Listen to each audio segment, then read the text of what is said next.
민수기 투라포션 5780 따라합시다. 마토트 지파란 뜻인데 민수기 30장 1절 시작. 모세가 이스라엘 자손 지파의 수령들에게 말하 이르되 여호와의 명령이 이러하니라. 그래서 오늘 토라포션이 두 개가 있는데 첫 번째가 마토트입니다. 마토트 지파. 그래서 민수기 30장 1절의 지파라는 이곳에서 이제 오늘 토라포션 제목을 따왔습니다. 오늘 지파의 수령들인데 이제 12지파에서 12,000명을 뽑아내는 이제 이런 장면들인데 큰 그림 보이시나요 좀? 이스라엘 여정이 이 고센 땅에서 시작을 해가지고 시내산에서 말씀을 받고 그 다음에 가데스바네에서 정탐꾼의 사건을 통하여 광야 40년의 여정을 이제 이렇게 부과받았는데 오늘 이 마토트 이 과정은 거의 끝나갈 무렵 40년의 여정이 끝나갈 무렵인데 12,000명이 이스라엘 12지파에서 뽑혀 나왔어요 여러분. 근데 이거는 너무너무 중요한 이 부분이 오늘날 14만 4천이 도대체 누구냐 하는 이런 부분들을 밝혀줄 수 있는 그런 그 성경의 밑거름입니다 여러분. 그래서 14만 4천을 우러먹는 사람의 대표적인 사람이 누구냐면 이제 신천지 이만희 씨거든 여러분. 근데 성경을 얼마나 오해하고 얼마나 그 엉터리 해석을 했으면 자기네 그 울타리에 들어와야 14만 4천이 된다 이런 주장을 하고 또 거기에 속아서 그 안에 그 선착순으로 14만 4천 안에 들어가려고 신천지 안에 들어간 사람들이 몇십만 명이고 그래요.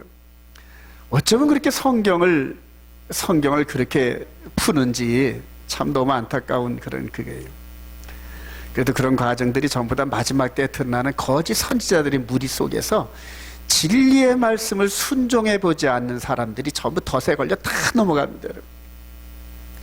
우리 마음 심령 안에 특히 이 영혼의 몸 안에 말씀이 들어가 있으면 그런 거짓말에 절대 안 넘어갑니다.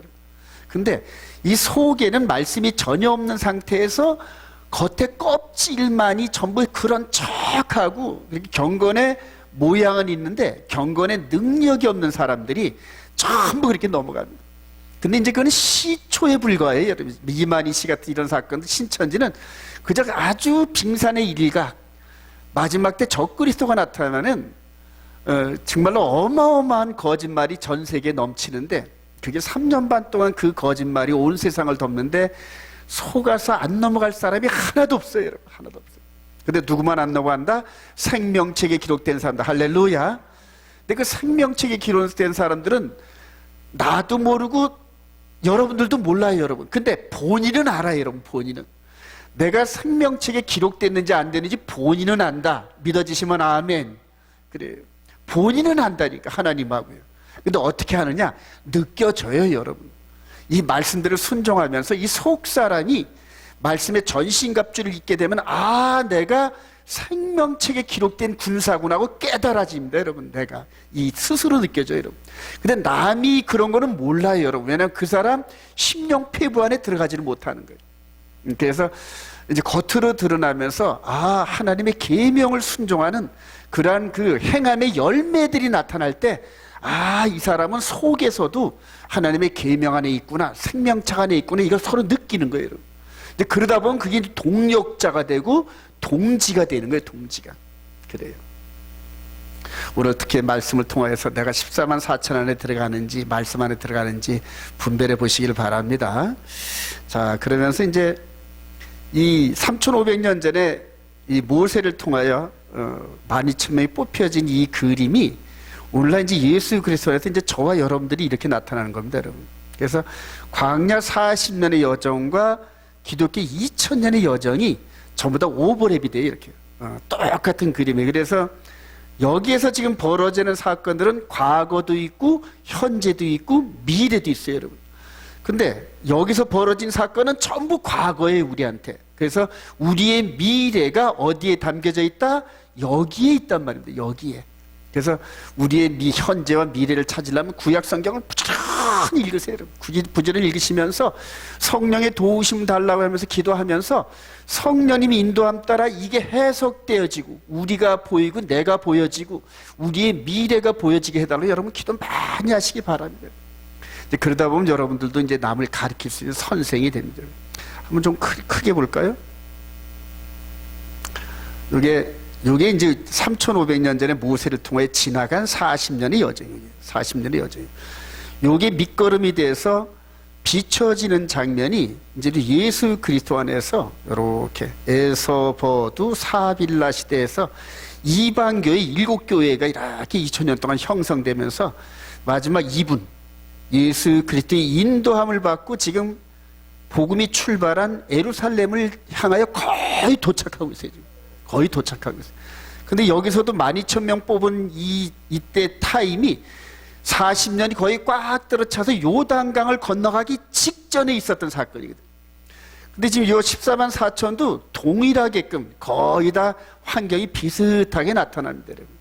그래서 요 그림을 잘 해석을 하시면은, 잘 깨달으시면은, 여러분들 14만 4천에 대한 이런 의문이 싹 풀립니다, 여러분. 자, 우리 계시록 1장 10절 주의 날에 시작. 주의 날에 내가 성령에 감동되어 내 뒤에서 나는 나팔 소리 같은 큰 음성을 들으니 이르되 내가 보는 것을 두루마리에 써서 에베소, 서머나, 버가모, 두아디라, 사데, 빌라델피아, 라오디에 등 7교회에 보내라. 그래. 우리 계시록 1장 한번 펴봅시다. 성경을 보고.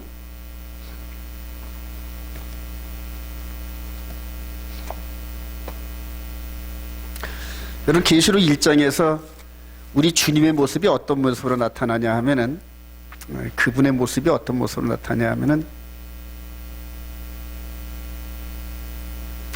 계시록 1장 13절 12절부터 한번 읽어봅시다. 몸을 돌이켜 시작. 몸을 돌이켜 나에게 말하는 음성을 알아보려고 돌이킬 때 7 금촛대를 보았는데 촛대 사이에 인자 같은 이가 발에 끌리는 옷을 입고 가슴에 금띠를 띠고 그의 머리와 털의 시기가 신양털 같고 눈 감으며 그의 눈은 불꽃 같고 그의 발은 풀무불에 단련한 빛난 주석 같고 그의 음성은 많은 물소리 같으며 그의 오른손에 7별이 있고 그의 입에서 좌우에 날성검이 나오고 그 얼굴은 해가 힘있게 비치는 것 같더라. 이게 이제 예수님의 모습이에요. 예수님의 모습인데 지금 요 모습인데 지금 요 모습이거든요. 요 모습이요. 요 모습인데 요게 구약의 밑그림에서는 어떤 분이 이렇게 나타납니까, 여러분? 대제사장이 이렇게 나타납니다. 대제사장이 이렇게 나타나는데 여기서도 모세를 통하여서 이제 12,000명이 뽑히고 난 다음에 이 부대를 인도한 그 장본이 누구냐면 비느하스입니다. 여러분, 비느하스. 이제 다음에 나올 테지만 비느하스가 아론의 직계 자손으로서 대제사장 계열에 이렇게 있습니다. 여러분, 대제사장 계열. 그래서 여기서 12,000명을 인도하고 전쟁터에 나간 사람이 비느하스면서 대제사장이었단 말입니다. 자, 그러면 여기서 지금 14만 4천도 지금 대제사장 역할을 하신 우리 예수 그리스도가 인도하신다. 이해가 되시면 아멘. 그래요. 그래서 양쪽 전쟁이 똑같아요, 여러분. 그런데 왜 이렇게 12,000명을 뽑고 14만 4천을 뽑는지 한번 우리 알아보도록 합니다. 자, 여호와의 원수를 갚기 위한 전쟁에 선발된 12,000명. 요거 이제 비느하스고, 그다음에 13만 4천을 이렇게 이제 병렬 구조로 한번 나봤어요. 민수기 31장 3절 시작. 모세가 백성에게 말하 이르되 너와 함께 있는 사람들 가운데서 전쟁에 나갈 사람들을 무장시키고 미디안을 치러 보내어 여호와의 원수를 갚되 각 지파에서 1,000명씩 이스라엘 100만 명 중에서 12,000명을 택하여 무장을 시킨지라. 그래요. 하나님께서 미디안을 치러 보내시는데 여호와의 원수를 갚되 이렇게 말씀하셔요. 자, 우리 민수기 31장 가보십시다. 민수기 31장. 여기에 그 모든 구절들을 다 담을 수가 없어가지고 요약 부분들만 이렇게 나왔어요.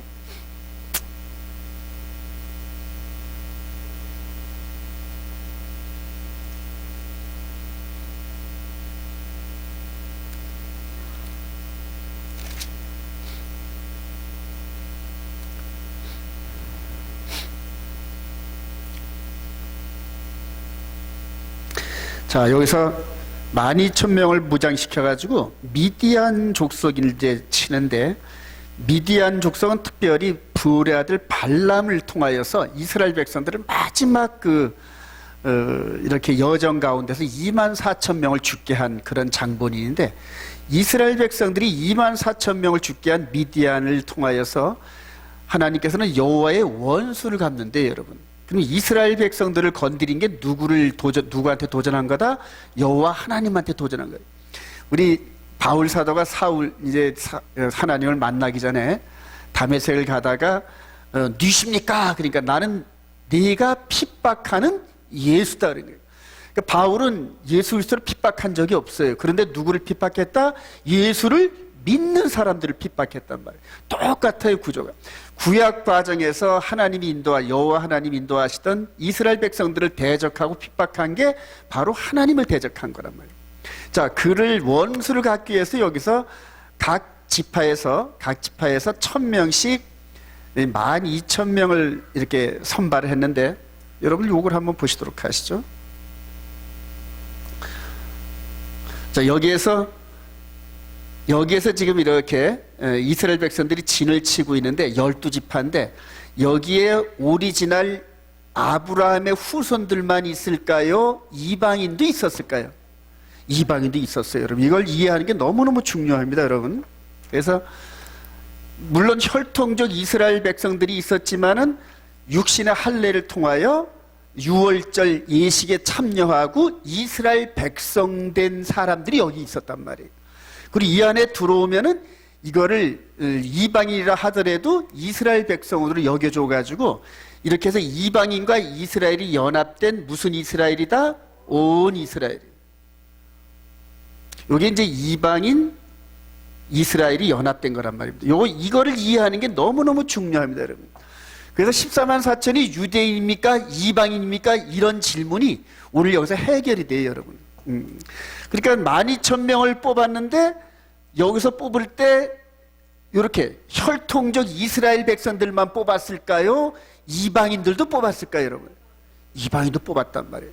이방인 출신으로 육신의 할례를 통하여 이 안에 들어가서 어느 지파든지가 속해 있는 그들 가운데 씩씩하고 용맹하고 싸움에 나갈 만한 사람이 있으면은 구분하지 않고 뽑았다는 얘기입니다, 여러분.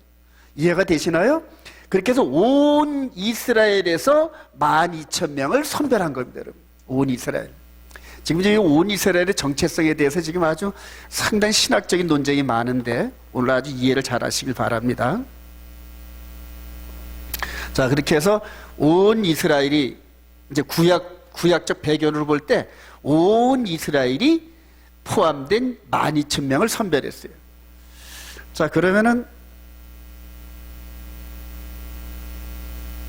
계시록 7장 4절 내가 인침을 받은 자의 수를 들으니 이스라엘 자손의 각 지파 중에서 인침을 받은 자들이 14만 4천이니 그래요. 자, 계시록 7장 한번 또 가보시죠. 여러분들 성경을 자꾸 체크하시라고 그러는 겁니다. 계시록 7장.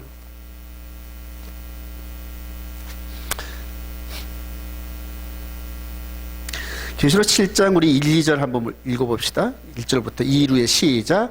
이후에 내가 네 천사가 땅 네 모퉁이에 선 것을 보니 땅의 사방의 바람을 붙잡아 바람으로 하여금 땅에나 바다에나 각종 나무에 불지 못하게 하더라. 또 보매 다른 천사가 살아계신 하나님의 인을 가지고 해 돋는 데로부터 올라와서 땅과 바다를 해롭게 할 권세를 받은 네 천사를 향하여 큰 소리로 외쳐 이르되 우리 하나님의 종들의 이마에 인치기까지 땅이나 바다나 나무들을 해하지 말라 하더라. 내가 인침을 받은 자의 수를 들으니 이스라엘 자손의 각 지파 중에서 인침을 받은 자들이 14만 4천이니. 여기서도 한번 더 보도록 하십시다. 여기서 좀 많은 얘기들이 나옵니다, 여러분. 이렇게 해서 지금 12,000명이 선별된 요 군사들이 나오는 본진이 있단 말입니다, 여러분. 그지? 그러니까 본진에 있는 백성들과 선별된 백성들, 이제 두 그룹이 있단 말입니다, 여러분. 두 그룹이. 이 안에는 장정만 몇 명이 있었다? 60만 정도가 있었어요. 근데 그 장정들 중에서 특별하게 뽑혀 있는 사람들이 12,000명이란 말입니다, 여러분. 여기서. 자, 그러면은 지금 계시록 7장에서도 동일한 흐름 속에서 볼 때 14만 4천이 뽑힌 이 부분 뒤에 누가 있을까요, 여러분? 본진이 있단 말입니다. 본진. 그러니까 14만 4천만 구원에 이르는 것이 아니라 14만 4천은 온 이스라엘 가운데, 이 시대의 온 이스라엘 가운데 선별돼서 나온 사람들이란 말이에요. 그 선별된 나온 그 사람들 그 뒤에 본진이 있단 말입니다. 본진이. 그게 이제 계시록 7장에 나옵니다. 7장 9절. 이제 12지파 쭉 얘기를 해가지고 14만 4천을 얘기한 다음에 2일 후에 시작. 2일 후에 내가 보니 각 나라의 족속과 백성과 방 안에서 아무도 능히 셀 수 없는 큰 무리가 나와 흰 옷을 입고 손에 종려가지를 들고 보좌 앞과 어린 양 앞에 서서 큰 소리로 외쳐 이르되 구원하심이 보좌에 앉으신 우리 하나님과 어린 양에게 있도다. 그래요. 14만 4천 외에 본진이 있단 말입니다. 근데 그 본진이 이일에 내가 보니 각 나라와 족속과 백성과 방언에서 아무도 능히 셀 수 없는, 그래요. 이제 이들이 어디서 나왔을까요, 여러분? 다시 우리 이 그림으로 한번 가볼까요? 자, 여기서 볼 때 이 기독교 2000년 동안에 이스라엘 예루살렘에서 출발해서 전 세계를 한 바퀴 삥 돌아 들어오는 과정에서 생명책에 기록된 사람들이 전체가 본진이란 말입니다. 본진. 그렇죠? 이해가 되시죠? 생명책에 기록된 모든 사람들, 각 시대마다 이 바알에게 무릎 꿇지 않고 하나님의 계명과 예수 믿는 증거 안에서 그 시대를 살아간 사람들이 전부 생명책에 기록되어 있고, 그들 가운데서 맨 마지막 이제는 우리 주님이 오시는 시대쯤에 마지막 때에 14만 4천이 선별되면서 마지막 누구의 원수를 갚는다? 여호와의 원수를 갚는 전쟁을 한단 말이에요. 그러면 하나님의 원수가 미디안일까요? 아니면 마귀일까요, 여러분? 마귀란 말이에요. 미디안은 그냥 마귀를 이렇게 나타내는 그림자적인 역할을 하는 것밖에 안 돼요. 미디안 그 족속 자체가 하나님의 원수가 아니란 말입니다. 미디안의 행위를 통하여 나타난 저 영적인 존재, 저 깊숙이 숨어서 아주 얼마나 꾀가 많은지 하나님의 그 법망에도 잘 안 걸려들어요. 얼마나 야가 빠졌는지. 근데 맨 마지막에는 하나님의 공의의 법에 딱 걸려듭니다, 여러분. 이 마귀가. 그 마귀를 향하여 자꾸만 지금 포커스를 맞추고 있는 거든지. 그래서 마지막 때 지금 육신의 삶을 살아가는 과정에서 주님이 오실 때를 맞이하는 세대에서 14만 4천이 인침을 받는단 말이에요. 근데 그 인침 받는 게 온 이스라엘에서 인침을 받는단 말이에요. 그래요. 자, 그렇게 하고 그 다음에 이제 이 본진들 그동안 기독교 2000년 동안에 전부 생명책이 기록된 그 사람들이 14만 4천이 승리하는 그 뒤를 따라서 모든 나라와 족속과 방어와 백성에서 셀 수 없는 무리들이 그냥 구원의 대열로 이렇게 들어가는 그림입니다. 이게 전부 다. 그래서 우리 14절 한번 볼까요? 예, 우리 13절. 장로 중에 시작. 장로 중 하나가 응답하여 나에게 이르되 이 흰옷 입은 자들이 누구며 또 어디서 왔느냐? 내가 말하기를 내 주여 당신이 아시나이다 하니 그가 나에게 이르되 이는 큰 환난에서 나오는 자들인데 어린 양의 피에 그 옷을 씻어 희게 하였느니라. 어디에서 나온다? 큰 환난에서 나와요. 여러분, 이 어떤 사람이든지 그 시대마다 환난 같은 그걸 통과하지 않고는 구원의 열매가 안 이루어집니다, 여러분. 그래요. 그래서 고난당한 것이 내게 복이라, 내게 유익이라 그러면서 계속적으로 하나님께서는 열매 맺는 과정에서 반드시 끝자락에는 거기에 합당한 그런 고난의 열매를 맺게 하셔요, 여러분. 환란이 있단 말입니다. 그래서 이 시대에 지금 환란전 휴거나 이런 것들 가지고 지금 그 주장하는 분들이 많은데 그건 너무너무 위험한 그러한 종말론입니다, 여러분. 전부 성경이 환란 가운데서 나오는데, 그러니까 환란을 준비하게끔 저와 여러분들은 지금 이렇게 말씀을 따라가야 되거든요, 여러분. 근데 환란 전에 휴거한다 전부 다 그렇게 얘기를 하고, 또 능력 있고 교회 크고 잘생기고 학벌 좋고 이런 사람들이 전부 그런 얘기들을 한단 말입니다. 그래서 7년 환란 전에 교회는 휴거를 하고 유대인들은 고난을 받게 하고 그런 신학은 없어요, 여러분. 그런 신학. 저와 여러분들이 이스라엘인 줄 믿으시기 바랍니다. 그리고 환난을 깨트리고 이기고 가는 거라는, 깨트리고 성령께서 이기게 하십니다. 할렐루야. 이게 성령의 인도함만 받으면 이기는데, 성령께서 말할 때 내가 좋은 거는 따라가고 싫은 건 안 따라간단 말입니다. 아이고 이거는 말씀이 아닌 것 같아로 싹 돌아서 버립니다. 근데 대개 구원의 길은 좁고 그 다음에 굉장히 가기 힘들어요, 여러분. 근데 가는 과정에서 얼마나 희열과 기쁨이 있는지 몰라요. 성령 안에서 주어지는 희락과 화평이다. 할렐루야. 그걸 느껴보는 사람들이, 아, 믿음의 선진들이 이렇게 간 거구나 깨달아진단 말입니다. 히브리서에서 보면은 이런 사람들은 세상이 감당하지 못한단 말이에요. 그렇게 믿음의 선진들이 걸어갔던 그 길을 성령의 인도함 따라 가다 보면 동일한 고난과 동일한 핍박과 이런 것들이 따라붙어요, 여러분. 그러면서 아, 내가 지금 믿음의 선진들이 걸어갔던 구원의 길로 가고 있구나. 그래서 매일매일 확인된단 말이에요. 이해가 되시면 아멘. 그런 길을 가시기를 소망합니다. 그래요. 자, 그렇게 해서 이 14만 4천에 대한 정체성을 여러분 느껴봅니다. 그래서 14만 4천이 앞장서서 치고 나가면서 그 뒤에 수많은 심령들이 따라가면서 구원의 끝자락까지 이렇게 가게 됩니다. 여러분. 우리 15절 한번 볼까요? 그러므로 시작. 그러므로 그들이 하나님의 보좌 앞에 있고 또 그의 성전에서 밤낮 하나님을 섬김에 보좌에 앉으신 이가 그들의 장막을 치시니라. 그들이 시작. 그들이 다시는 줄이지도 아니하며 목마르지도 아니하고 해나 아무 뜨거운 기운에 상하지도 아니하리니 이는 보좌 가운데 계신 어린 양이 그들의 목자가 되사 생명수샘으로 인도하시고 하나님께서 그들의 눈에서 모든 눈물을 씻어 주실 겁니다. 그래요. 그러면서 14만 4천의 그런 그 하나님의 여호와의 원수를 이렇게 물리치는 전쟁을 하면서 쭉 나가다 보니까 그게 구원의 여정이고, 그리고 그 끝자락이 어딨냐면 계시록 21장 봅시다. 계시록 21장. 계시록 21장에도 이제 이 14만 4천이 도착한 그곳에 이 장면들이 나옵니다, 여러분. 우리 21장 3절. 내가 시작. 내가 들으니 보좌에서 큰 음성이 나서 이르되 보라, 하나님의 장막이 사람들과 함께 있음에 하나님이 그들과 함께 계시니 그들은 하나님의 백성이 되고 하나님은 그들과 함께 계셔서 모든 눈물을 그 눈에서 닦아주시니 다시는 사망이 없고 애통하는 것이나 곡하는 것이나 아픈 것이 다시 있지 아니하리니 처음 것들이 다 지나갔습니다. 그래서 14만 4천이 가는 그 신앙의 여정의 끝자락이 계시록 21장 새하늘과 새 땅의 그곳으로 간다. 이해가 되시면 아멘. 계속 그렇게 이끌어 가시는 거예요.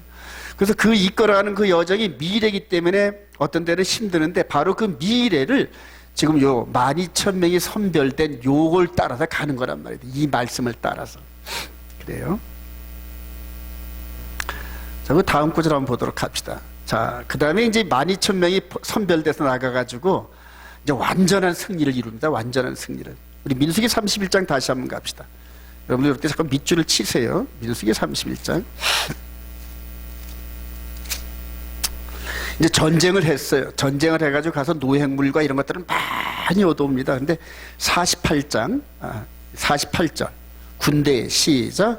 군대의 지휘관 두고 천부장과 백부장들이 모세에게 나와서 모세에게 말하되 당신의 종들이 이끈 군인을 계수한즉 우리 중 한 사람도 충나지 아니하였기로 우리 각 사람이 받은 바 금패물 곧 발목걸이, 손목걸이, 인장반지, 귀걸이, 목걸이들을 여호와에게 헌금으로 우리의 생명을 위하여 여호와 앞에 속죄하려고 가져왔나이다. 그래요. 나가서 12,000명이 한 명도 안 죽었어요, 여러분. 한 명도. 이게 말이나 됩니까, 여러분, 이게? 근데 말이 되잖아요.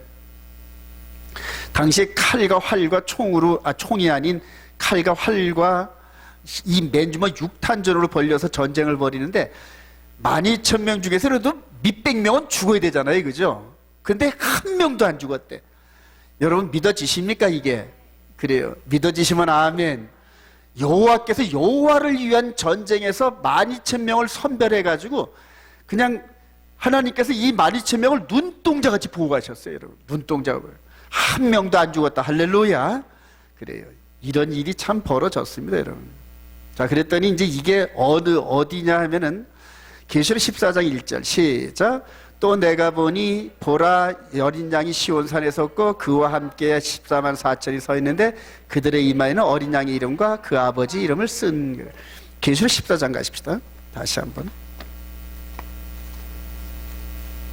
여러분들이 이걸 잘 정리하시면 이제 계시록을 해석할 수 있는 힘이 나옵니다, 여러분.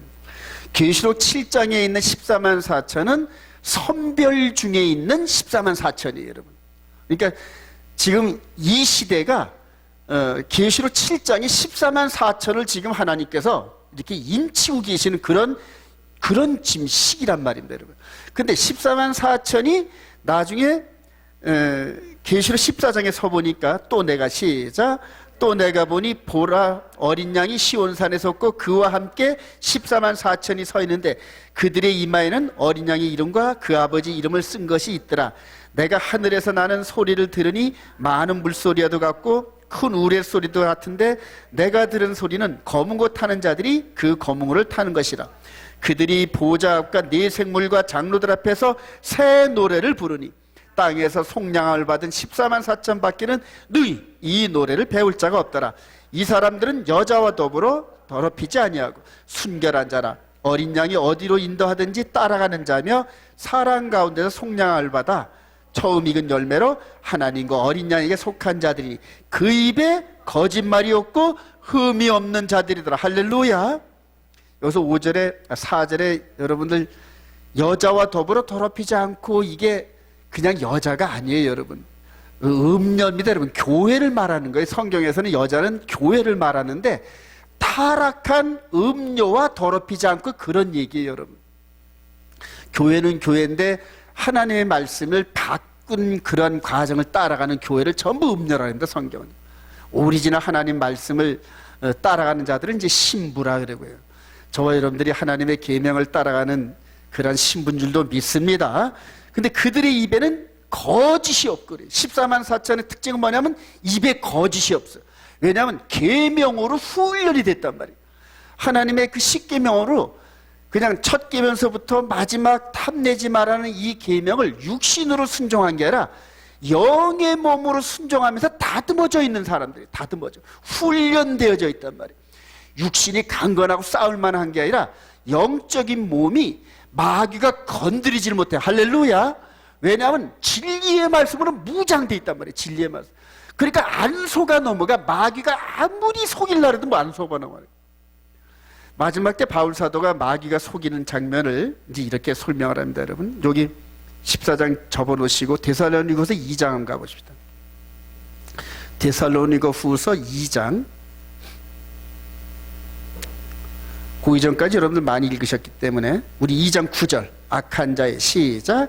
악한 자의 나타남은 사탄의 활동을 따라 모든 능력과 표적과 거짓 기적과 불의의 모든 속임으로 멸망하는 자들에게 있으니 이는 그들이 진리의 사랑을 받지 아니하여 구원함을 받지 못함이라.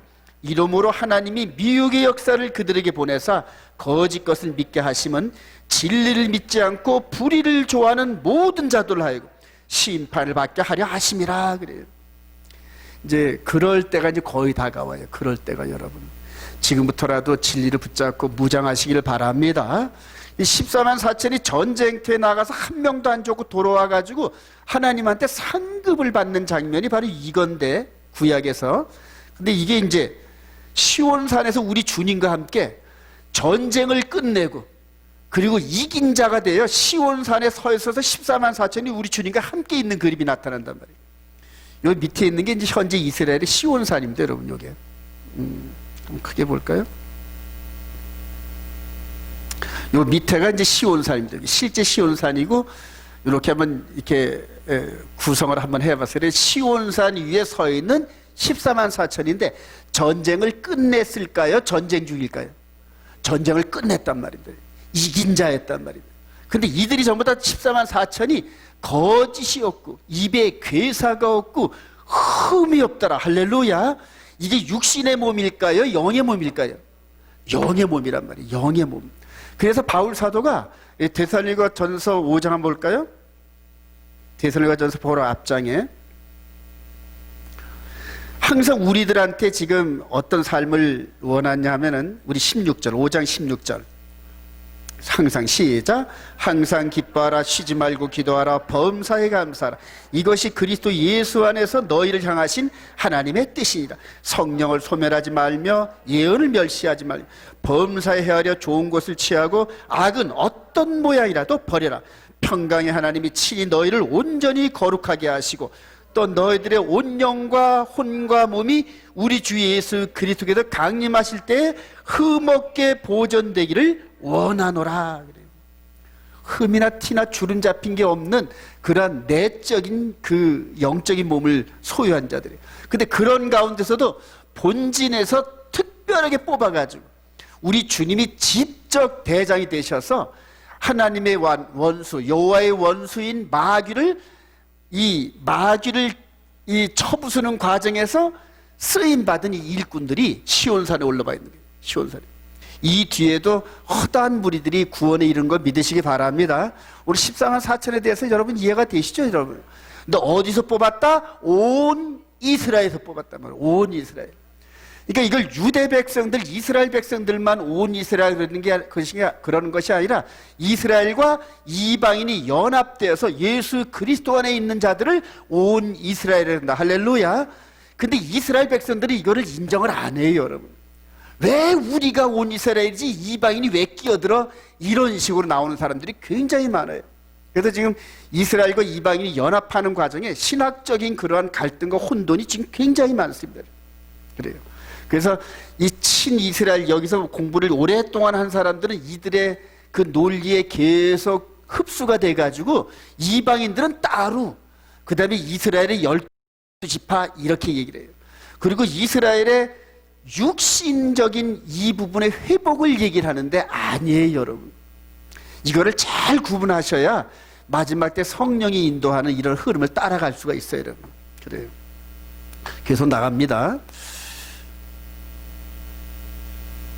자, 그렇게 해서 14만 4천이 지금 요 12,000명이 한 명도 안 죽고 이 받은 상급을 하나님께 헌금으로 돌리면서 영광 돌린 이런 장면인데, 마찬가지로 14만 4천도 그냥 이 전쟁과 이런 여러 가지 과정에서, 즉 육신의 삶을 사는 이런 과정에서 마귀와 대적하고 짐승의 표와 싸우고 이런 식으로 하면서 그냥 거의 초죽음에 그때가 이르렀어도 절대 이 속 사람은 무너지지 않았다. 할렐루야. 근데 그런 과정을 생각하니까 은혜가 넘치는 거예요. 그래서 여기서 찬양을 부르니까 이 밑에서 육신을 갖고 있을 때 찬양은 이건 말도 안 되는 거예요. 게임이 안 되는 거예요. 이후에서 진짜 찬양을 부르니까 완전히 이거는 천국 안에서 완전히 하나님의 사랑에 젖어서 완전히 성령 충만한 상태에서 이렇게 찬양하는데, 그런 찬양을 이 밑에서 우리 온 이스라엘께서 이루기를 소망합니다. 오늘 찬양이 너무너무 좋았어요. 찬양이 아주 너무너무 좋아가지고 저도 그냥 파묻혀 들어갈 뻔했어요. 그래서 그저 찬양이 너무 좋으니까 설교가 짧으면 좋겠다 했을 때 아멘 했더라며, 누가. 그래요. 자, 지금 14만 4천의 중에서 이제 우리 민수기 31장 6절 모세가 시작. 모세가 각 지파에서 1,000명씩 싸움에 보내되 제사장 알레살의 아들 비느하스에게 성소의 기구와 신혼아파를 들려서 그들과 함께 전쟁에 보내며. 잠시요, 성소의 기구가 할 때 신혼아파를 이렇게 할 때 성소의 기구 뭐가 갔을까요, 여러분? 언약궤가 갔어요. 할렐루야. 그래요. 언약궤가 중심으로 갔단 말이에요. 언약궤가 중심으로 갔단 말이에요. 그리고 이 미디안을 통하여서 마지막 하나님의 거룩한 백성들 24,000명을 음행을 통해 죽게 한 부울의 아들 발람을 칼로 죽였더라. 할렐루야. 그래요. 이제는 저와 여러분들도 이제 동일한 사명이 있는 거예요, 지금 요 그림이 이제 발람이 이제 이렇게 하나님의 거룩한 백성들을 미혹하는 이런 장면들이 나오는데, 동일하게 지금 이 시대의 병행 구절로 이들이란 말이에요. 이들이. 그러니까 이 가운데 있는 사람이 누굽니까, 지금? 교황을 중심으로 해서 별의별 중림도 계시고, 그 다음에 여기는 또 증산도도 계시고, 여기는 또 목사님도 원불교도 있고, 하여튼 전 세계 모든 아프리카의 귀신종 이런 데까지 그냥 토템 신화까지 전부 다 모여들어가지고 WCC, WEA를 만들어가지고 지금 전 세계 종교를 하나로 만들어요. 지금 여기다 이제 이 유대인들의 그 올토독스 랍비들도 들어갑니다, 이 안에. 지금 랍비들도 같이 들어가요. 그래서 전 세계 종교적인 그러한 냄새가 나는 그런 것은 다 동일하다 그래가지고 전부 하나로 다 했어요. 뉴월드 워더를 만든 이런 과정들이 있어요. 마지막 지금 이 복음이 예루살렘을 향하여 들어가는 마지막 끝자락에 이런 것들이 나타납니다. 지금 이런 것들이. 유념하시기 바랍니다. 그래서 진리를 분별하지 않으면 이런 것들이 안 보입니다, 여러분. 자, 계시록 16장 13절. 계시록 16장 한번 또 가십시다. 자꾸만 찾아가십시다. 계시록 16장. 계시록 16장 12절. 또 여섯째 천사가 시작. 또 여섯째 천사가 그 대접을 큰 강 유브라데 쏟음에 강물이 말라서 동방에서 오는 왕들의 길이 예비되었더라.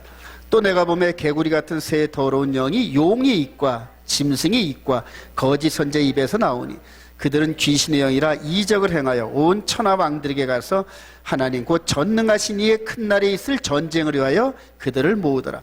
보라, 내가 도둑같이 오리니 누구든지 깨어 자기 옷을 지켜 벌거벗고 다니지 아니하면 자기의 부끄러움을 보이지 아니하는 자는 복이 있도다.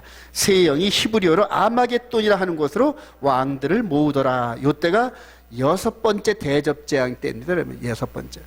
이제 일곱 번째 대접재앙이 나오면 이제 끝나는 건데 여섯 번째 대접재앙 사건이 있을 때까지 우리 주님이 재림하셨다 안 하셨다? 안 하셨단 말이에요.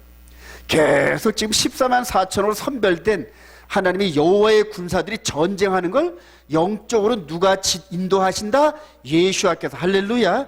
대제사장 예수와께서 7별을 가지고 계속 성령으로, 지금 성령으로 음성을 듣는 사람들은 그 전쟁에 참여하면서 지금 준비 중에 있어요. 준비.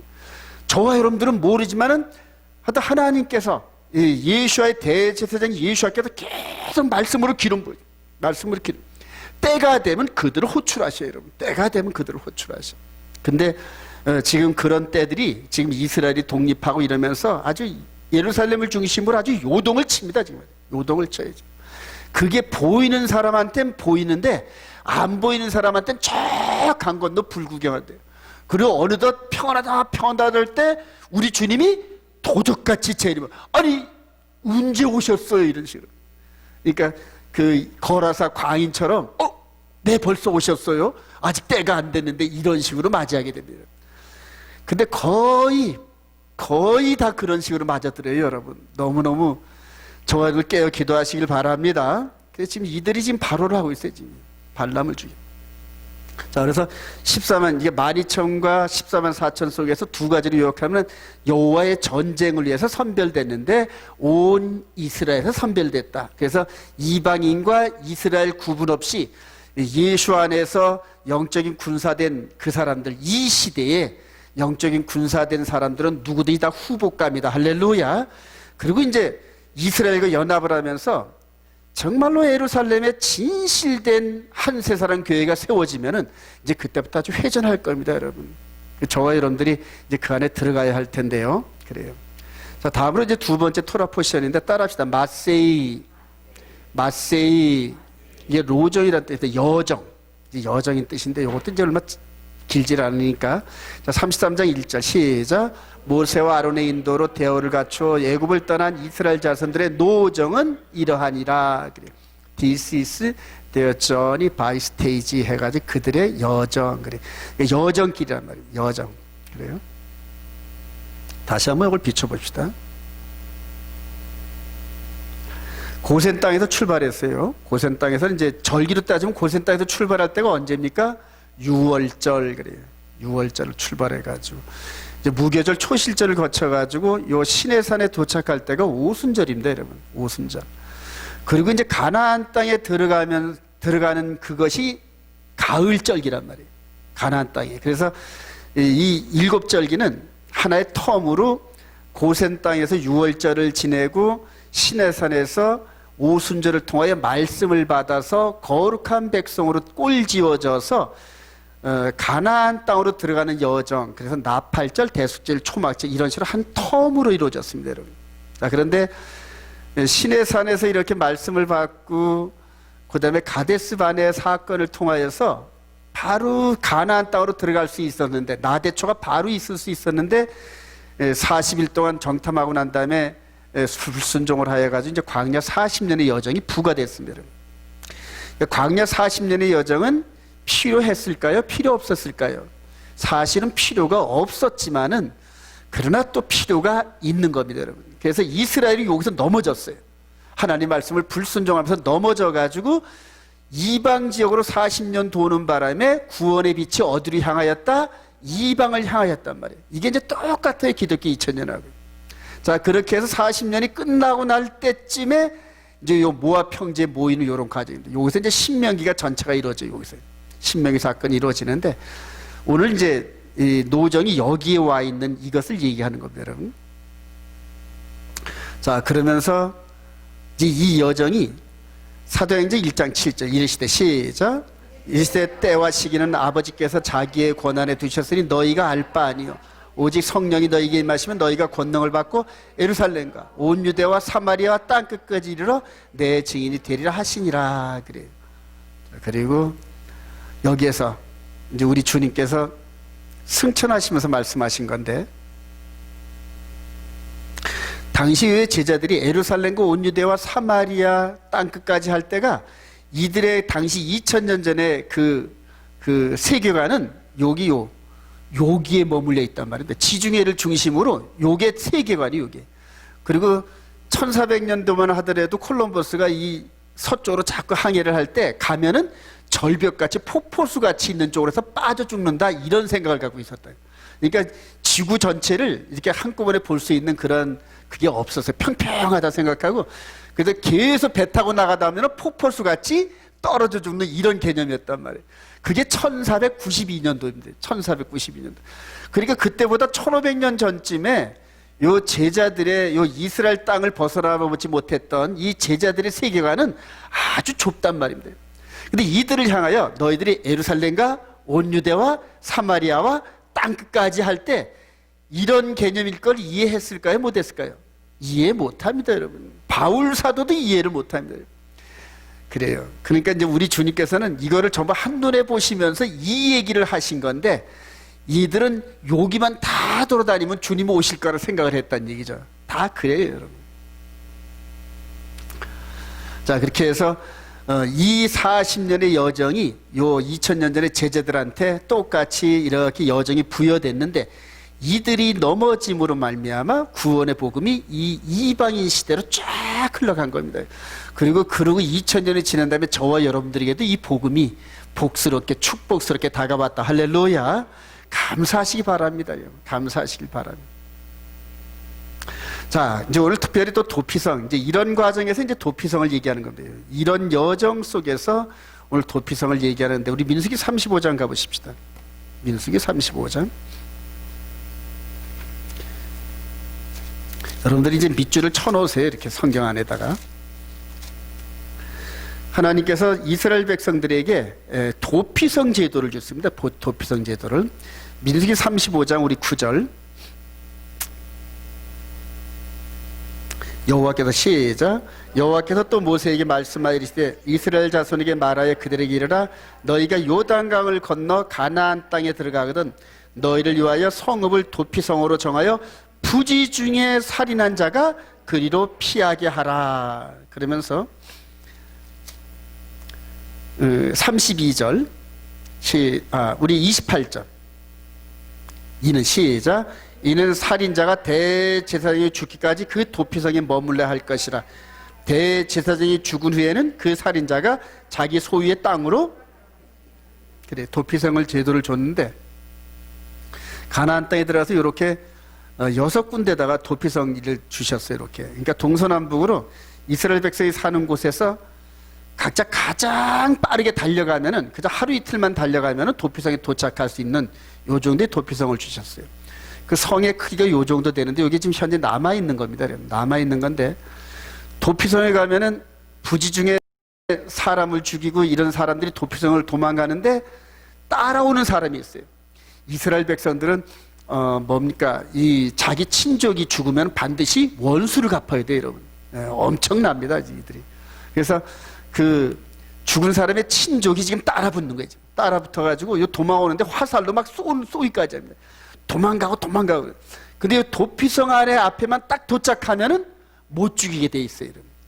그냥 사람을 의도적으로 죽이는 사람들이 아니라 실수해서 죽이는 사람들 얘기하는 거예요. 실수해서. 그래도 사람을 죽였으니까 어쨌든 죄는 있으니까. 이런 사람들이 도피성 제도를 주셔가지고 이 안에서 살게 하셨단 말이에요. 이 바깥에 나오면 안 되게끔 돼 있어요. 근데 누가 죽으면, 대제사장이 죽으면 집으로 돌아오게 하는 그러한 그 제도가 있었어요. 35장 11절에 너희를 시작. 너희를 위하여 성읍을 도피성으로 정하여 부지 중에 살인한 자가 그리로 피하게 하라. 이는 너희가 복수할 자에게서 도피하는 성을 삼아 살인자가 회중 앞에 서서 판결을 받기까지 죽지 않게 하려 함이라. 그래요. 이걸 이스라엘 백성들에게 주신 도피성 제도인데, 이게 이제 언제까지 볼까요? 대제사장이 죽으면 집으로 돌아갈 수 있는 도피성 죄인, 이렇게 해서 그는 거룩한 기름 부음을 받은 대제사장이 죽기까지 거기 거주할 것이라. 그래요. 그래서 이제 이렇게 들어가서 그 도피성 입구의 장로들, 레위지파들의 장로들에 의해서 과연 정말로 그 불의로 부지불식간에 사람을 죽여서 실수해서 죽였는지 분별을 하게끔 해가지고 들어오게 할까 말까 이제 이렇게 제도를 정합니다. 그래서 이들이 합의를 하면은 그래 이 안에 들어와 사시오 하고 이제 허락을 하는데, 이 안에 들어가서 10년 20년 살면은 사람 환장하겠죠, 그죠? 가족들 보고 싶어서. 그래요. 근데 이 대제사장, 요 아론 계열에 있는 대제사장이 죽으면은 그대로 집으로 돌아갈 수 있는 길이 열려요, 여러분. 이렇게 집으로, 여기에 살던 사람이 대제사장이 죽으면은 집으로 돌아가서 아버지도 만나고 아내도 만나고 자식들도 만나는 기쁨이 있다. 그래요. 지금 감옥에 사는 분들 얼마나 이 가정으로 돌아가서 가족들을 만나고 싶어 할까요, 여러분? 근데 이게 이스라엘 백성들의 그 사는 가나안 땅에서 있었다는 얘기인데, 여러분. 이게. 자, 근데 멜기세덱 반차의 대제사장이 죽었다는 반가운 소식이 온 세상에 펼쳐집니다. 히브리서 8장 1절 시작. 지금 우리가 하는 말의 요점은 이러한 대제사장이 우리에게 있다는 것이라. 그는 하늘에서 지극히 크신 이의 보좌 우편에 앉으셨으니. 히브리서 8장 한번 갑시다. 너무너무 중요한 데입니다. 히브리서 전체는 바로 예수가 대제사장입니다, 이 얘기거든요, 여러분. 근데 멜기세덱 반차의 영원한 대제사장이라는 거예요. 그러니까 오늘 이스라엘 백성들 가운데 오래 살았던 사람들은 대제사장이 죽으면 어디로 돌아간다? 집으로 돌아간다는 이 개념이 머리에 박혀 있어요. 이게 복음이란 말입니다. 이게 복음. 자, 8장 1절에 보면은 2절 한번 읽고해서 성소와 시작. 성소와 창장막에 섬기는 이시라. 이 장막은 주께서 세운 것이요 사람이 세운 것이 아니라 대제사장마다 예물과 제사드림을 위하여 세운 자니 그러므로 그도 무엇인가 드릴 것이 있어야 한지나 하면서 쭉 얘기를 하니까 하늘에 있는 실제 성소와 땅에서 그동안 모형과 그림자 가운데서 대제사장 역할을 했던 아론 계열이 이거를 지금 비추는 겁니다. 비추는 거예요. 그래서 저와 여러분들은 껍데기를 갖고 있을 때는 이 육신의 예법으로 이스라엘 백성들에게 주어진 보이는 성전의 예법 안에 있었고, 이제 예수 그리스도를 영접한 백성들은 보이지 않는 예법의 안에 속해 있다. 할렐루야. 보이지 않는 예법이 생명의 성령의 법이에요, 여러분. 그게 바울 사도가 얘기했던 생명의 성령의 법이 바로 이게 성막에서 섬기는 그런 예법입니다, 여러분. 자, 그렇게 해서 이스라엘 백성들에게 주어진 이 도피성 제도가 전 세계를 향하여 퍼져가고 있는 거예요. 전 세계를 향하여. 근데 여기서는 아론 계열에 있는 제사장이 죽으면 집으로 돌아갔는데, 이제는 영원한 대제사장이 멜기세덱 반차의 대제사장이 예수아가 죽어주셨다. 할렐루야. 그러니까 이제 전 세계에 흩어진, 이때 기독교 우리 주님이 죽으셨을 때는 북이스라엘과 남방유다의 많은 백성들이 이스라엘이 아니라 여러 나라에 막 퍼져나가는 중입니다. 여러 나라에 퍼져가는데, 이 퍼져나간 이 이스라엘 백성들이 이 소식을 듣고, 아니 대제사장이 죽었단 말이야? 그러면 어디로 가야 된다? 집으로 가야지, 이런 생각이 있단 말입니다. 근데 이제 집으로 가는데 그 집이 어딨냐, 이제 이게 중요한 겁니다. 베드로전서 2장 24절 시작. 친히 나무에 달려 그 몸으로 우리 죄를 담당하셨으니 이는 우리로 죄에 대하여 죽고 의에 대하여 살게 하려 하심이라. 그가 채찍에 맞음으로 너희는 나음을 얻었나니 너희가 전에는 양과 같이 길을 잃었더니 이제는 너희 영혼의 목자와 감독 되신 이에게 돌아왔느니라. 그러면서 바로 이분을 영혼의 목자, 따라합시다. 영혼의 목자. 그래, 육의 목자가 아니 영혼의 목자란 말이에요. 이게 너무너무 중요합니다. 여러분. 영혼의 목자예요. 자, 그렇게 해서 대제사장인 미샤께서 죽을 타임을 예고한 게 이제 다니엘의 70일인데, 우리 다니엘서 9장 26절 시작. 예순두 일에 후에 기름 부음을 받은 자가 끊어져 없어질 것이며, 그래요. 7일에 예순두 일에, 그래. 요 예순두 일에 이후에, 요 후에 마지막 한일의 기간 동안에 기름 부음 받은 자가 끊어져 없어질 것이며, 바로 이 얘기거든요, 여러분. 여러분이 한일의 요 부분을 이해하는 게 너무 중요합니다. 그래서 다니엘은 우리 주님이 오시기 한 600년 전쯤에 이 대제사장으로서 죽어주실 그분이 오시는 시간대를 안 겁니다. 시간대를. 바로 이 시간대가 지금부터 2000년 전에 골고다 언덕에서 이루어진 걸 믿으시기 바랍니다. 요 기본 그림을 이해하는 게 너무너무 중요합니다. 그리고 요 후 3년반은 누구한테 줬다? 마귀한테 준 거예요. 마귀한테. 그래서 마지막 방해하는 세력이 나타난 게 이제 후 3년반인데. 결론을 이뤄갑니다. 대제사장이 예수께서 죽으심으로 이제는 집으로 돌아갈 수 있게 되었다. 이게 천국복음이에요. 고린도후서 6장 1절 시작. 하나님과 함께 일하는 자로서 너희를 권하노니 하나님의 은혜를 헛되이 받지 말라. 내가 은혜 베풀 때 너희에게 듣고 구원하는 너를 도왔다 하였으니 보라 지금은 은혜 받을 만한 때요 보라 지금은 구원의 날이로다. 그러면서 바로 복음이 바로 이분이 죽어주셨으니까 우리가 집으로 돌아갈 길이 열렸다, 이 얘기란 말입니다. 할렐루야. 자, 그런데 지금 이스라엘 백성들이 주장하면서 몇몇 주장하는 분들이 바로 이 얘기를 합니다, 여러분. 이 얘기를요. 여기에 이제 이 엘리야 전용 비행인데, 이게 엘리야 전용 비행이면서 전 세계 각지에 흩어져 있는 이스라엘 백성들 DNA로 검색하고 뭘로 해가지고 이스라엘 유대인, 이스라엘 피가 있는 사람들은 전부 태워가지고 어디로 간다? 요 이스라엘로 데려가는 이게 바로 알리안다. 그리고 이게 지금 말씀의 성취다, 이렇게 얘기를 하고 있어요. 말씀의 성취다고. 물론 이제 말씀의 성취인데 우리 에스겔서 36장 봅시다. 이게 아주 너무너무 중요한 것이라서 지금 이 얘기를 주장하는 사람들은 이제 어디서 성경을 이제 이렇게 인용하냐면 에스겔서 36장 24절. 내가 시작. 내가 너희를 여러 나라 가운데서 인도해내고 여러 민족 가운데서 모아데리고 고국 땅에 들어가서 맑은 물을 너희에게 뿌려서 너희로 정결하게 하되 곧 너희 모든 더러운 것에서와 모든 우상 숭배에서 너희를 정결하게 할 것이며 또 새 영을 너희 속에 두고 내 마음을 너희에게 주고 너희 육신에서 굳은 마음을 제거하고 그 부드러운 마음을 줄 것이며 또 내 영을 너희 속에 두어 너희로 내 율례를 행하게 하리. 너희가 내 귀를 지켜 행할지라. 내가 너희 조상들에게 준 땅에서 너희가 거주하면서 내 백성이 되고 나는 너희 하나님이 되리라. 그래요. 여기 우리 주님이 오시기 600년 전에 하신 말씀이에요, 여러분. 600년 전에. 한 걸음 더 나가면 이제 37장, 에스겔 37장에서 37장 24절에 이제 부연 설명을 더합니다. 내 종 다윗이 시작. 내 종 다윗이 그들의 왕이 되리니 그들 모두에게 한 목자가 있을 것이라.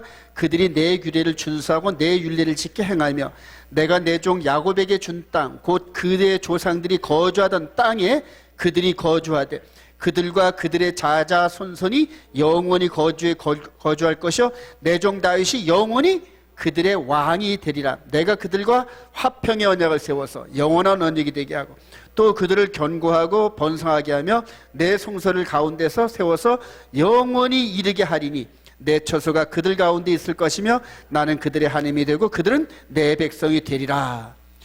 이 구절들을 가지고 지금 이 백성들이, 지금 이스라엘 백성들이 이스라엘 땅으로 돌아가서 실제적으로 이렇게 이룬다 이렇게 얘기합니다, 여러분. 근데 일부분 일견 맞고 일부분은 달라요, 여러분. 일부분 이거 아주 구분을 잘해야 됩니다, 여러분. 그래서 지금 이렇게 가는 이 과정이 지금 이스라엘이 1948년도 부상하고 지금 70년 정도 흐르면서 이렇게 돼가는 이 부분은 영적인 세계의 흐름이 흘러가는 시계추 역할 정도를 하는 겁니다, 여러분. 이게 이해를 잘 하셔야 돼요, 여러분. 바울 사도가 우리의 시민권은 어디에 있다? 하늘에 있단 말입니다, 여러분. 하늘에. 그러니까 우리의 시민권은 여기 있는 게 아니에요. 여기요. 지금 이스라엘 여기 있는 게 아니에요, 여러분.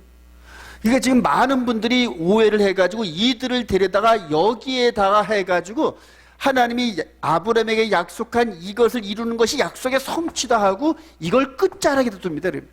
이스라엘의 이 육신의 이게 이스라엘의 회복이 완전히 구속의 끝마무리 되는 것처럼 이렇게 이해들을 하고 있어요, 여러분. 아닙니다, 여러분.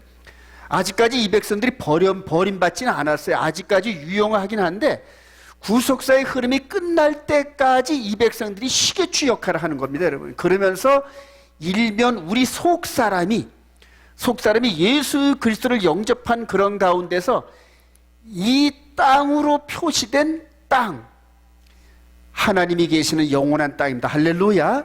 그걸 바라볼 수 있는 눈이 있어야 돼요. 그래서 이 일들이 이루어지는 그런 가운데서 점점 더 우리 주님이 오시면서 예루살렘 감람산 쪽에 내려오시면은 이 땅에 있는 모든 백성들이 끌어올려서 휴거된다는 얘기입니다, 여러분. 휴거될 때 이런 육신의 몸이 휴거되는 것이 아니라 육신의 장막이 벗겨지고 변화되어서 죽었던 사람은 부활하여, 할렐루야. 그 다음에 살아서 이 사건을 맞는 사람들은 이 몸이 홀연히 변화가 된단 말이에요. 홀연히 변화되어서 끌어올려서 하나님이 준비하신 그 땅, 보이는 땅으로 예표된 하나님 나라로 우리를 이끌어 가시는 최종 그림을 봐야 돼요, 여러분. 그래서 에스겔에서 있었던 이런 말씀들이 지금 성취되어가는 그런 과정에서 그 너머에 있는 그 나라를 볼 수 있는 눈을 가져야 되는데, 대개 다 이 사건 속에서 파묻히다 보면은 이 사람들을 중심으로 해서 조금 이따 제3성전이 있습니다, 여러분. 제3성전이 있으면서 적그리스도의 3년 반이 이게 시작되면서 온 세계가 이런 육신의 예법을 갖고 있는 그런 신학적 개념이 온 세상을 덮어버려요, 여러분. 그래서 보이는 성전에서 등장하는 한 인물이 있는데 이 사람들이 예수를 안 믿는 이 사람들이 우리의 메시아야 하고 받아들인단 말입니다, 여러분. 이게 신학적인 엄청난 비유예요, 여러분. 그래서 속 사람이 말씀으로 거듭나서 분별할 능력이 없으면은 전부 이런 겉사람의 패턴대로 전부 따라가고 제3성전에서 동물제사 드리게 되고 거기에서 화려하게 등장하는 우리 주님은 2000년 전에 흠모할 것도 없고 그냥 보기 싫어서 아이고 그냥 저주받은 그런 십자가에 매단 그런 모습으로 오셨단 말이에요. 근데 적그리스도, 가짜 그리스도는 화려하게 루시퍼식으로 등장을 한단 말이에요. 보함직도 하고 능력이 있고 따라갈 만도 하고 진리 가운데 있는, 하여튼 눈으로 볼 때는 더 이상 바람직한 그런 게 없어요. 그런데 그 속에는 이리가 들어있단 말이에요. 이해가 되시면 아멘. 그리고 이런 신학적 이런 부분들을 진행된 걸 보면서 그 너머에 있는 이걸 볼 수 있는 눈을 가져야 되는데, 제 경험으로는 아까 서두에 말씀드린 것처럼 속 사람이 생명의 성령의 법 안에서 다듬어진 사람들 외에는 이거를 마지막 때 분별할 사람이 없어요, 여러분. 각 나라에서 지금 돈 되려고 난립니다, 여러분. 그냥 엘리야 이렇게 알리야 해가지고 300명 한 번 하는데 돈이 얼마가 든다, 그 돈 헌금하자, 제3성전이 돈이 드는데 얼마가 든다, 헌금하자, 전부 이런 식으로 육신적인 이스라엘 이거를 바라보는데, 자칭 유대인인데 뭐다? 사단의 회가 바로 등장해요, 여러분. 그래서 저는 이스라엘을 바라볼 때 지금 1948년도에 독립한 이 부분이 마치 보고 같아, 보고. 잘 먹으면은 영양분이 많은데 잘못 먹으면은 보고 알을 먹으면 큰일 나요. 지금 이 유대인들 가운데서 이런 신학적 개념으로 전부 이 유대 민족 중심적으로 이 성경을 재해석하면서 제3성전 쪽으로 계속 포커스를 몰고 가요. 그래서 동물의 제사, 할례, 코셔 뭐 이런 것들 전부 다 다시 부활하고 아론 대제사장, 그 다음에 레위 지파가 다시 회복되는 에스겔 성전 시대를 다시 열린다, 이런 식으로. 얼마나 많은 미혹이 있는지 몰라요, 여러분. 수없이 많은 미혹이 있는데 끝자락에 갈수록 발람 같은 거짓 선자가 미혹한다. 믿으시면 아멘. 그들을 대적하기 위해서 14만 4천을 뽑는 거예요, 여러분. 14만 4천. 앞으로 그 14만 4천이 전 세계 각지에서 바로 이 속사람의 이걸 증거할 겁니다. 속사람이. 겉사람이 아닌 속사람. 그래서 성령의 인도함 따라 계속 메시지를 전하는데 전부 핍박받는 얘기들만 해요. 전부 핍박. 이들이 앞으로 전 세계를 지배하게 되면은, 야, 이거 겉사람 예법 이거 아니야. 제3성전 아니야. 동물 제사 드리는 거 아니야. 이런 식으로 말하면은 전부 핍박을 받고 그래요. 이방 지역에서는 일요일은 아니야. 이런 식으로 얘기를 하면 전부 미운털 박히고 전부 그런 얘기예요. 그래서 마지막 때 정말로 이 좁은 길로 갈 수 있는 사람이 몇이나 될까? 정말 안타까워요, 지금 마지막에. 근데 이게 힘으로 능으로 안 되더라니까. 이게 힘으로 능으로 전달되는 게 아니에요, 여러분. 그냥 무릎 꿇고 기도하면서 그 성령께서 역사해달라는 기도하는 거 외에는 없더라고요, 여러분. 그래요. 힘으로 능으로 안 돼요. 힘으로. 자, 요한복음 14장 6절 시작. 예수께서 이르시되 내가 곧 길이요 진리요 생명이니 나로 말미암지 않고는 아버지께로 올 자가 없네. 믿으시면 아멘. 저는 아직 이게 지금 너무너무 그냥 그대로 와닿아야지. 완전히 와닿는데, 예전에 눈으로 보이는 걸 가지고 진리를 찾으려고 했는데 아무것도 없어요. 그런데 진리가 어디에 있냐면 이분 안에 있어요. 이분 안에 있어요. 할렐루야. 그리고 이분을 통과하는 영적 세계가 아니면 진리가 아니에요, 여러분. 그러니까 이분이 이 안에서 죽으시고 부활하면서 거듭난 몸으로 하늘로 올라간 그 길이 진리더란 말입니다, 여러분. 근데 우리도 똑같이 따라오라고 지금 그 영원한 그 나라에서 지금 기다리고 계시면서 우리를 자꾸 오라 그러는데, 이분처럼 죽고 거듭나지 않으면 절대 못 가는 나라더란 말입니다, 여러분. 예. 그래서 우리 속에 있는 속 사람이, 영의 몸이 이분과 함께 따라합시다. 죽고 장사되고 부활하면 하나님 나라 간다. 할렐루야. 그 나라란 말입니다. 그 나라. 그 나라, 이분을 통과한 완전한 완전체의 그 하나님의 형상과 똑같이 닮은 그런 거짓 것이 없고 정말로 깨끗하고 거룩한 그 백성들을 얻으려고 지구도 하나의 무대란 말입니다. 지구 땅덩어리가 지금 이 해와 달과 별들과 이런 것들이 전부 다 그런 하나님의 거룩한 백성들을 얻기 위한 무대에 불과해요. 무대에, 여러분. 천하보다 더 귀한 영혼이다. 할렐루야. 그 하나님이 원하시는 그 열매가 지금 저와 여러분들 이 안에서 무럭무럭 자라고 있단 말입니다. 그 마음 안에, 이 안에 있는 이 열매에다가 계속 말씀을 주기 위해서 너희들이 정한 때 되면 와라. 일주일에 한 번 안식일 되면 와. 월삭 때면 와. 절기 때마다 와. 그래, 그때마다 맞는 열매를 계속 집어넣으셔, 하나님께서. 할렐루야. 오늘도 여러분 영양분 많이 먹으신 줄로 믿습니다. 그래요.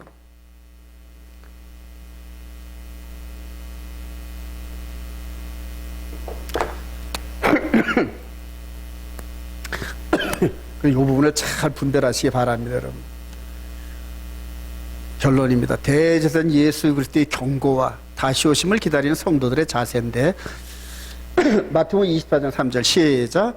예수께서 감람산 위에 앉으실 때 제자들이 조용히 와서 이르시되 우리에게 이르소서 어느 때 이런 일이 있겠사오며 또 주의 임하심과 세상 끝에는 무슨 징조가 있사오리까.